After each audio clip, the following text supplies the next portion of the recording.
پہلے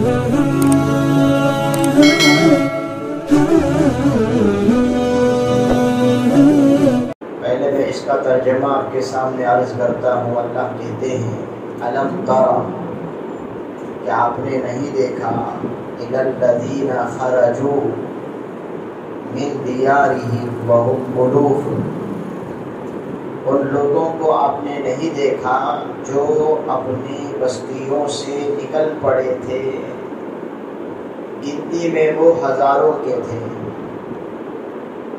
حذر الموت، موت کے خوف سے، موت کے ڈر سے، فقال لهم اللہ موتوا، تو اللہ تعالیٰ نے ان سے کہا مر جاؤ، سب مر گئے، ثم احیاہم، پھر اللہ نے انہیں زندہ کیا۔ بے شک اللہ تعالیٰ لوگوں پر فضل کرنے والا ہے، لیکن اکثر لوگ شکر نہیں کرتے۔ یہ اس آیت کا ترجمہ ہے۔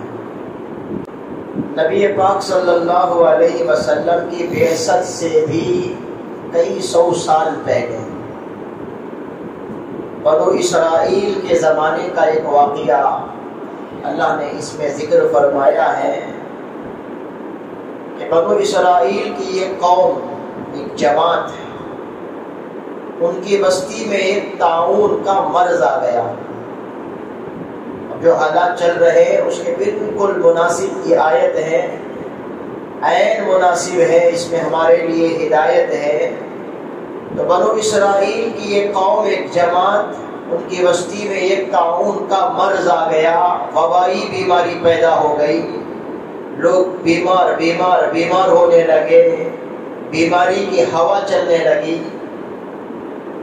تو وہ لوگ اس بیماری کے ڈر سے کہیں مر نہ جائیں، کہیں کچھ ہو نہ جائے، اپنی بستی چھوڑ کر نکل گئے، موت سے ڈر کر، موت سے بچنے کے لیے، اس بیماری سے بچنے کے لیے اپنی بستی چھوڑ کر نکل پڑے۔ اللہ یہی کہتے ہیں کہ اپنے شہروں سے وہ نکل گئے، اپنی بستی سے وہ نکل گئے، گنتی میں وہ ہزاروں کے تھے، کتابوں میں آتا ہے کہ وہ 10,000 تھے، اس بستی کے رہنے والے وہ 10,000 تھے، نکل پڑے، درمیان ایک میدان تک پہنچے، سفر کے درمیان میں ایک میدان میں جب پہنچے، صحرا میں، جنگل میں پہنچے، تو اللہ تعالیٰ نے سب سے کہا موتو، مر جاؤ۔ اسی وقت وہ 10 کے 10,000 مر گئے۔ اب مر گئے تو 10,000 ایک ساتھ مرتے ہیں، کوئی وہاں جینے والا نہیں ہے، کوئی زندہ نہیں ہے، تو کفن، دفن، جو کچھ بھی کام ہے بہت مشکل ہے، کچھ نہیں ہو پایا، سب بیک وقت مر گئے ہیں، کوئی کفنانے والا نہیں، کوئی دفنانے والا نہیں، پورے میدان میں لاش ہی لاش ہے۔ اللہ نے فرشتے کو حکم دیا کہ فرشتہ آسمان سے نیچے آیا، ایک دائرہ بنایا اس نے، وہ 10,000 جہاں مرے پڑے تھے اس نے دائرہ بنایا اور دائرہ بنا کے چلا گیا۔ چند سالوں کے بعد وہاں سے ایک پیغمبر کا گزر ہوا جن کا نام ہے حزقیل علیہ السلام۔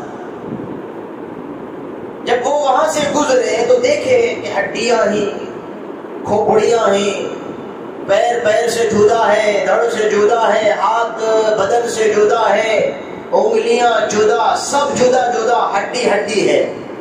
سمجھ گئے کہ یہ تو انسانوں کی ہڈی ہے، ضرور کچھ ہوا ہے، یہاں پر کوئی واقعہ پیش آیا ہے۔ تو اتنے سال گزرنے کے بعد گل سڑ کے سب کچھ ختم ہو گیا، صرف ہڈیاں وہاں باقی۔ تو اس وقت میں وہ پیغمبر حضرت حزقیل علیہ السلام نے اللہ کے حضور دعا کی کہ اے اللہ یہ واقعہ کیا ہے، مجھے جاننا چاہیے، میں جاننا چاہتا ہوں، اور ان سب کو دوبارہ آپ زندہ فرما دیجیے۔ اللہ نے پورا واقعہ حضرت حزقیل علیہ السلام کو بتلایا۔ ثم احیاہم، پھر اللہ نے وہ سارے 10,000 جو مردہ پڑے ہوئے تھے، اللہ نے دوبارہ ان کو زندہ کیا۔ زندہ کرنے کے لیے اللہ نے حزقیل علیہ السلام سے کہا کہ تم آواز پکارو۔ کیا آواز؟ پہلا یہ جملہ کہو ایتھا العظام البالیہ ان اللہ یامرک ان تجتمعی، اے اللہ تمہیں حکم دیتا ہے تم سب جمع ہو جاؤ، جس کی ہڈی ہے وہ آگے جمع ہو جائے، کیونکہ اب ہڈی سے ہڈی ہونے کے بعد جدا جدا ہونے کے بعد کسی کا پیر ہواؤں میں ادھر پڑا ہوگا، کسی کا ہاتھ ادھر پڑا ہوگا، کسی کے ہاتھ کی ہڈی ادھر، کسی کی کھوپڑی ادھر. تو پہلے پیغمبر نے اللہ کے حکم سے یہ اعلان لگایا کہ اے بوسیدہ ہڈیوں، اللہ کا حکم ہے کہ اللہ حکم دیتا ہے تم سب جمع ہو جاؤ. تو جس کی جو ہڈی ہے سب آ کر جمع ہونا شروع ہو گئے، کھوپڑی بدن سے ہاتھ پیر سب ملنا شروع ہو گئے. یہ پہلا اعلان ہوا. اس کے بعد پھر دوسرا اعلان ہوا، ایتھا العظام، اے ہڈیوں، ان اللہ یامرک ان تکسا لحم، کہ اللہ تمہیں حکم دیتا ہے کہ تم گوشت میں مل جاؤ، گوشت کا لباس پہن لو، بھٹوں کا لباس پہن لو.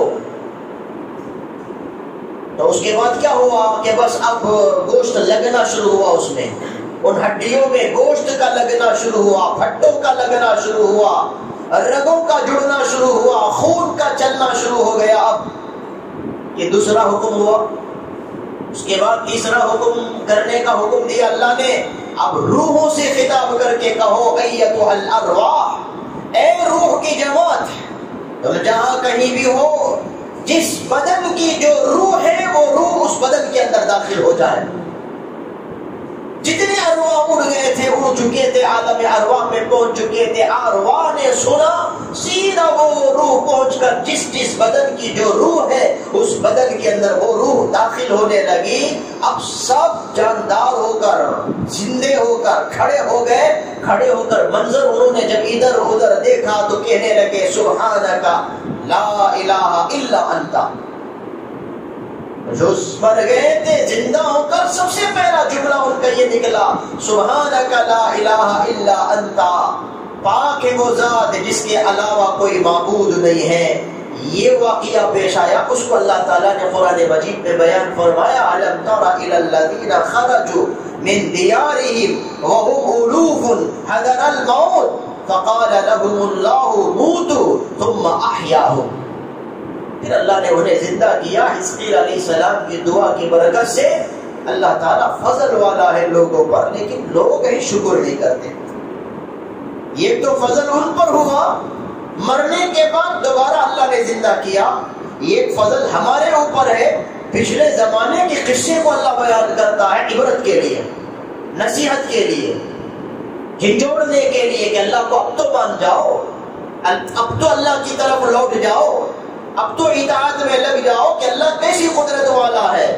لیکن لوگ ہیں شکر نہیں کرتے، سمجھتے نہیں اللہ کیا کہنا چاہتا ہے، اللہ کدھر بولانا چاہتا ہے. تو یہ ہے اس آیت کا ترجمہ، اس کا یہ پس منظر. اب اس سے ہمیں نصیحت کیا ملتی ہے بزرگان محترم؟ نصیحت یہ ہے، ایک ہے تقدیر اور ایک ہے تدبیر. لاکھ تدبیر بھی کر لیں، تقدیر کے سامنے تدبیر کچھ کام ہے. یہ تقدیر تھی ان کے حق میں، بیماری پھیل جانا، وبائی مرض کا پھیل جانا، وہ تقدیر. موت کا آنا اپنے وقت پر ایک تقدیر ہے. لاکھ تدبیر بھی کر لے، تقدیر میں اگر موت لکھ کر ہے تو مرے گی ضرور. موت سے بچ کر اگر کوئی بھاگنے کی کوشش کرے گا، موت جہاں آنا ہے وہی آئے گی. وہ لوگ نکلے تھے موت کے ڈر سے، لیکن مرے کہاں؟ جہاں مرنا تھا وہاں میدان میں چل کر مرے. تو موت کے ڈر سے اگر کوئی بھاگتا ہے، بھاگنے سے کچھ نہیں ہوتا. موت جب آنی ہے اسی وقت میں موت آئے گی. موت اٹل ہے. تقدیر کے سامنے کسی کی تدبیر کچھ کر نہیں سکتی ہے، کام نہیں آ سکتی ہے. ایسا نہیں کہ بیماری سے بھاگ جائیں گے تو بچ جائیں گے، بیماری میں رہیں گے تو مر جائیں گے، ایسا ہرگز نہیں ہو سکتا. بیماری سے بھاگنے کے باوجود بھی مرنا اگر ہے تو مرے گا ضرور. بیماری میں رہ کر بھی اگر جینا ہے تو جیے گا ضرور. کتنے لوگ اس وبائی مرض میں احتیاط پر احتیاط کرے لیکن اسی بیماری میں مرے. کتنے لوگ ایسے کہ جو بیماروں کے بیچ میں ہی رہتے رہے جیتے رہے. تو بیماری کے بیچ میں رہ کر جینا یہ بھی ہو سکتا ہے. بیماری سے بھاگ کر کوئی بچ کر کوئی بھاگتا ہے تو اس کا مرنا اگر لکھا گیا ہے تو مرے گا ضرور. تو تدبیر ایک اور چیز ہے، تقدیر ایک اور چیز ہے. تقدیر کے سامنے تدبیر کچھ کام نہیں آتی. ایک مسئلہ یہ سمجھ میں آیا. اور دوسری بات، اس میں اللہ تعالیٰ کا ایک حکم یہ سمجھ میں آیا کہ اگر وبائی بیماری کہیں پھیل جائے وہ جگہ چھوڑ کر نہیں جانا ہے. وہی غلط کام انہوں نے کیا تھا، وہی غلطی انہوں نے کی تھی. ان کے شہر میں، ان کی بستی میں وبائی مرض پھیلا تھا، چھوڑ کر گئے، ایک جرم ہوا ان کا، اللہ نے میدان میں رکھ کر انہیں مارا. تو جہاں بیماری پھیل جائے، وبائی مرض پھیل جائے، طاعون پھیل جائے، جراثیم کی وہ بیماری، وائرس کی کوئی بیماری پھیل جائے، تو اللہ کا حکم یہ ہے جہاں بیماری پھیلی اور جہاں وہ ہے اپنی جگہ چھوڑ کر وہاں سے نہیں بھاگنا ہے. یہ بھاگنا بھی گویا کہ جنگ کے میدان میں بھاگنے کی طرح ہے. جنگ کے میدان سے بھاگنا جتنا گناہ ہے، بڑا گناہ ہے، ایسا ہی جس علاقے میں بیماری ہے وہاں چھوڑ کر بھاگنا یہ بھی بڑا گناہ ہے. اور مزید ایک اور اضافہ نبی پاک صلی اللہ علیہ وسلم نے اس پر یہ کیا کہ اگر کوئی صحت کے علاقے میں رہتا ہے، معلوم ہے کہ فلاں جگہ میں بیماری ہے، وہاں نہیں جانا چاہیے. جہاں ہے وہاں بیماری ہے، وہاں چھوڑ کر نہیں جانا. جہاں بیماری کی کوئی جگہ ہے وہاں نہیں جانا. بھاگنا بیماری کی جگہ کو چھوڑ کر یہ بھی جرم، گناہ. جہاں بیماری کی جگہ ہے وہاں چلے جانا یہ بھی درست نہیں ہے، صحیح نہیں ہے. یہ اللہ کے نبی نے حکم دیا، فرمایا اللہ کے نبی نے یہ جو وبائی بیماری ہے، بیماری پھیلنے والی بیماری، جراثیم والی بیماری ہے، یہ ایک عذاب ہوتا ہے اللہ تعالیٰ کی طرف سے، جس کے ذریعے اللہ تعالیٰ قوم کو عذاب دیتا ہے. اس لیے حکم شریعت کا، اسلام کا یہ ہے جہاں بیماری ہے وہاں چھوڑ کر مت بھاگو، اور جہاں بیماری ہے وہاں مت جاؤ، احتیاط کرو. جہاں ہے وہاں رہ جاؤ، دوسری جگہ خامخواہ کا سفر مت کرو. جہاں بیماری ہے، معلوم ہے کہ وہاں لوگ بیمار پڑ رہے ہیں، ویسی جگہ کو جانے سے اللہ کے نبی نے منع بھی فرمایا ہے. حضرت عمر فاروق رضی اللہ تعالیٰ عنہ کا زمانہ، آپ نے ارادہ کیا ملک شام جانے کا، ایک سفر ارادہ کیا، سفر کرنے کا خیال کیا، ملک شام جانے کو سوچ کر نکلے. اب نکل کر جب بارڈر تک پہنچے، سرحد تک پہنچے، جو سرحد کے قریب میں تبوک ہے، وہاں آپ پہنچے تو اطلاع ملی کہ ملک شام میں ایک بیماری پھیلی ہوئی ہے، طاعون کی بیماری پھیلی ہوئی ہے، وبائی بیماری پھیلی ہوئی ہے، لوگ مر رہے ہیں. تو حضرت عمر فاروق رضی اللہ تعالیٰ عنہ بارڈر سے پہلے ہی رک گئے. اس بیماری کا نام، اس طاعون کی بیماری کا نام طاعون عمواس. عمواس ملک شام کی ایک چھوٹی سی بستی، وہاں سے پہلے بیماری شروع ہوئی تھی، اس کے بعد پھیلی تھی. تو اس کا نام اس علاقے کے سے منسوب ہو گیا. جیسا کہ مشہور ہے کرونا وائرس، چائنا کا ایک علاقہ وہاں سے شروعات اس کی ہو کر ہے، اب اس کا ایک نام پڑ گیا کووڈ-19 کر کے، کورونا وائرس ڈیزیز 2019 کر کے. ایسا ہی اس زمانے کے اس طاعون کا نام تھا طاعون عمواس. اس علاقے کی طرف وہ بیماری منسوب. اب حضرت عمر رک گئے، ملک شام کے اندر داخل نہیں ہوئے. رک کر اللہ حضرت عمر نے پوچھنا شروع کیا کہ اللہ کے نبی سے کسی نے کوئی حدیث سنی ہے اس تعلق سے، سفر کرنا ہے نہیں کرنا ہے، ایسی بیماری اگر آ جائے تو کیا کرنا چاہیے، کیا کسی نے کوئی حدیث سنی ہے؟ تو اس جماعت میں، صحابہ کی جماعت میں کوئی ایسا نہیں تھا جس نے حضور سے کوئی ایسی حدیث سنی ہو. لیکن وہ ملک شام میں بیماری پھیل رہی ہے. کئی صحابہ جو ملک شام میں تھے اس بیماری میں مر گئے، شہید ہو گئے.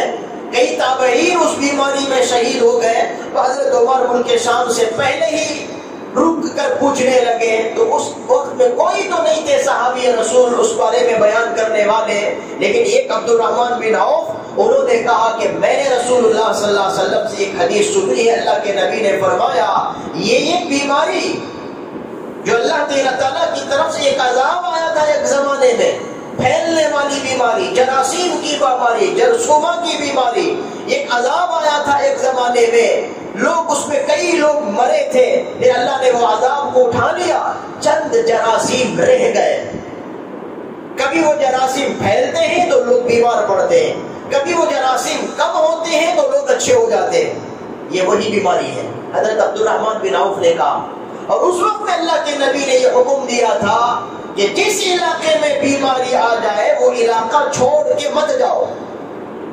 اب تمہیں معلوم ہو جائے کہ اگر کسی علاقے میں بیماری ہے تو وہ علاقے کو مت جاؤ، لیکن اب کیا کیا جائے کہ ساری دنیا ہی میں یہ بیماری ہے، چھوڑ کر جائے تو کدھر جائے، جا بھی نہیں سکتے، اور دوسری جگہ جانے کا سوال بھی پیدا نہیں ہوتا، اسی لیے احتیاط برتا جاتا ہے۔ یہ جو کچھ بھی احتیاطی تدبیر ہے یہ اسلام کی احکامات کے بالکل خلاف بھی نہیں ہے، تدبیر تو اختیار کرو، احتیاط تو کرنا چاہیے، لیکن یہ سمجھنا کہ یہ بیماری سے میں مر جاؤں گا ضروری نہیں ہے، بیماری سے مرنا بھی کوئی ضروری نہیں، بیماری سے بچ کے چلے جائیں گے تو بچ جانا بھی کوئی ضروری نہیں، موت جس وقت میں آنی ہے اس وقت میں موت آئے گی۔ تو حضرت عمر فاروق رضی اللہ تعالیٰ عنہ کو جب یہ حدیث ملی کہ جہاں بیماری ہے وہاں نہیں جانے کا حکم اللہ کے نبی نے دیا ہے، تو حضرت عمر نے کہا کہ چلو بھی واپس ملک شام چلتے ہیں، واپس مدینہ چلتے ہیں۔ تو اس وقت میں ابو عبیدہ ابن الجراح نے کہا، افرار من قدر اللہ، اللہ کی تقدیر سے بھاگتے ہیں آپ؟ کہ یہ اللہ کی تقدیر سے بھاگنا نہیں، اگر موت ہے مرنا ہے کہاں بھی مریں گے، آپ وہاں جا کر بھی مریں گے، یہاں رہ کر بھی مریں گے، تو کہ یہ اللہ کی تقدیر سے بھاگنا نہیں ہے، ہم اس بیماری سے ڈر کر کیوں بھاگیں گے؟ تو حضرت عمر نے فرمایا ابو عبیدہ ابن الجراح سے، کاش کہ یہ جملہ تمہارے علاوہ کوئی اور کہتا تو اچھا تھا، کیونکہ تعجب کی بات ہے تمہارے سے ایسی امید نہیں تھی کہ تم یہ جملہ کہو، اتنی بڑی شخصیت ہے تمہاری، تم نے یہ جملہ کہہ دیا خود سمجھے بغیر سوچے بغیر، کاش کہ کوئی اور یہ جملہ کہتا۔ اس کے بعد حضرت عمر نے فرمایا، ہاں یہ بھاگنا ہی ہے، نفر من قدر اللہ الی قدر اللہ، ہم ایک اللہ کی تقدیر سے اللہ کی دوسری تقدیر کی طرف بھاگ رہے ہیں، وہاں جائیں گے تو بیماری بھی آ سکتی ہے، موت بھی آ سکتی ہے، وہ ایک تقدیر ہے، واپس چلے جائیں گے تو بچ بھی سکتے ہیں، صحت بھی مل سکتی ہے، یہ بھی ایک تقدیر ہے، ایک تقدیر سے دوسری تقدیر کی طرف ہم بھاگ رہے ہیں، یہ کوئی غلط نہیں ہے، یہ کوئی جنوب نہیں ہے۔ حضرت عمر فاروق رضی اللہ تعالیٰ عنہ نے سمجھایا۔ اب سمجھنا یہ ہے بزرگان محترم، یہ جو دو حکم ہے، یہ کہ جس علاقے میں بیماری ہے اسے چھوڑ کر بھاگنا نہیں، اور یہ جس علاقے میں بیماری ہے وہاں نہیں جانا ہے۔ حکمت کیا ہے اس میں؟ حکمت یہ ہے کہ جس علاقے میں بیماری ہے وہاں نہیں جانے کا حکم اس لیے ہے، اگر جائے گا خدا نہ خواستہ بیمار ہو گیا یا مر گیا، اس کا عقیدہ خراب ہوگا، بیمار ہوا تو اس بیمار کا عقیدہ خراب ہوگا، میں یہاں آیا اس لیے بیمار ہو گیا، حالانکہ بیمار دینے والا بیمار کرنے والا وہ تو اللہ ہے۔ ابھی جائے گا اور بیمار پڑے گا تو بیماری اس کی تقدیر میں تھی، مقدر میں تھی، یہ سمجھے گا کہ اگر میں نہیں جاتا تو بیمار نہیں پڑتا تھا، میں گیا اس لیے بیمار پڑ گیا، عقیدہ خراب ہو گیا۔ اگر مر جائے گا تو لوگ بولیں گے نہیں جاتا تو اچھا تھا، گیا اس لیے مر گیا، نہیں جاتا تو زندہ رہ سکتا تھا، تو لوگوں کا عقیدہ خراب ہوگا، اس لیے نہیں جانے کا حکم ہے۔ جہاں بیماری ہے وہ جگہ نہیں جانے کا اس لیے حکم ہے کہ جانے سے ہو سکتا کہ عقیدہ خراب ہو جائے، عقیدہ بگڑ جائے، خود بیمار کا عقیدہ بگڑ جائے، یا مرنے والے کے رشتہ داروں کا عقیدہ، مسلمانوں کا عقیدہ خراب ہو جائے، اس لیے میں احتیاط کرو، مت جاؤ۔ عقیدہ کیوں خراب کرتے ہو جاتا ہے؟ ہاں اگر ایمان مضبوط ہے، قوت والا ایمان ہے، بہت زیادہ قوی ایمان ہے، کچھ بھی نہیں ہو سکتا ہے، تو ایسی صورت میں جہاں چاہے چلے جاؤ، بیمار ہو جانے کے بعد بھی کہے گا کہ اللہ کی تقدیر میں بیماری تھی، آ گئی، میں نہیں آتا تو وہاں بھی بیماری آ سکتی تھی مجھے، مر گیا تو پھر عقیدہ خراب نہیں ہوگا، اللہ کی تقدیر میں مرنا تھا اس لیے مر گیا، یہاں آیا مرا، نہیں آتا تو بھی میں مر سکتا تھا۔ اگر ایسا مضبوط ایمان ہے، مضبوط عقیدہ ہے، تو اس کے لیے کہاں بھی جانے کی اجازت ہے، گنجائش ہے۔ اچھا، جس علاقے میں بیماری ہے وہاں چھوڑ کر نہیں جانے کا حکم کیوں؟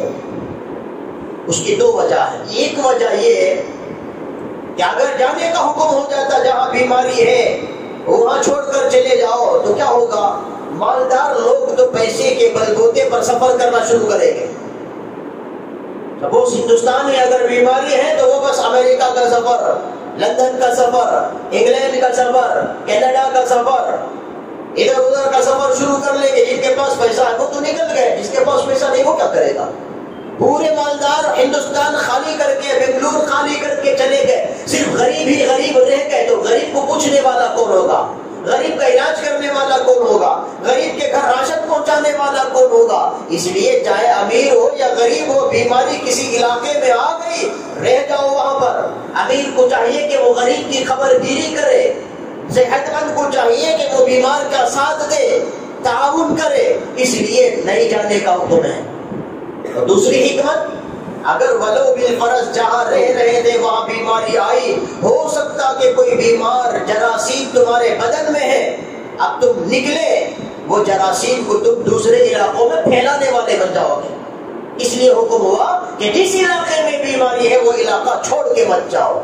تمہارے بدن میں جو جراثیم بیماری کی جراثیم ہے، تم جاؤ گے تو سانسوں کے راستوں سے، منہ کے راستے سے تم جراثیم کو پھیلانے والوں بنو گے. تو ایک علاقہ صحت مند کا علاقہ تھا، تم وہاں جا کر اس علاقوں کو بھی بیمار کر دو گے. اس لیے یہ پابندی اللہ کے نبی نے لگائی. تو آج یہ جو کچھ بھی ہیلتھ ڈپارٹمنٹ کی طرف سے، WHO کی طرف سے جو کچھ بھی ریسٹرکشن ہے، جو کچھ بھی ہدایات ہے، یہ سب بزرگان محترم اسلام میں پہلے سے موجود ہے، شریعت میں پہلے سے موجود ہے، اللہ کے نبی کی طرف سے ایسی ہدایتیں موجود ہیں. اتنا ہے وہ لوگ سمجھتے ہیں، مسلمان سمجھتے نہیں ہیں. مسلمان کے پاس علم نہیں ہے، قرآن کا علم بھی نہیں ہے، صحیح معنی میں حدیث کا علم بھی نہیں ہے، جس کی وجہ سے مسلمان سمجھتے ہیں کہ اسلام میں کچھ نہیں ہے. بزرگان محترم اسلام میں سب کچھ ہے. آج دنیا میں جو کچھ بھی نظام چلتا ہے، اکنامکس کا نظام یا حکومت کا نظام یا عدالت کا نظام یا جو کچھ بھی نظام چلتا ہے، ضرور انہوں نے اسلام ہی سے اسے لیا ہے، اسلام کی کتابوں سے لیا ہے، قرآن سے لیا ہے، حدیث سے لیا ہے، اسلامی فقہ سے لیا. بولتے نہیں ہیں تعصب کی وجہ سے. انہیں معلوم ہے کہ سب کچھ اسلام کے اندر موجود ہے، سب کچھ قرآن کے اندر موجود ہے، سب کچھ حدیث کے اندر موجود ہے. وہ میدان مارتے جاتے ہیں، جیتتے چلے جاتے ہیں. اسلام میں سب کچھ ہے، مسلمان پڑھتے نہیں، مسلمان سنتے نہیں، مسلمان سیکھتے نہیں، اس لیے مسلمان میدان میں پیچھے ہی رہ جاتے ہیں. اس لیے ہمیں چاہیے کہ ہم قرآن مجید کو سمجھنے کے ساتھ میں اسے سیکھیں، سمجھتے ہوئے اسے حاصل کریں. اور اس کی ہدایت قرآن مجید کے اندر موجود ہے. دعا کرے اللہ تعالی ہمیں فہم نصیب فرمائے. وآخر دعوانا الحمدللہ رب العالمین.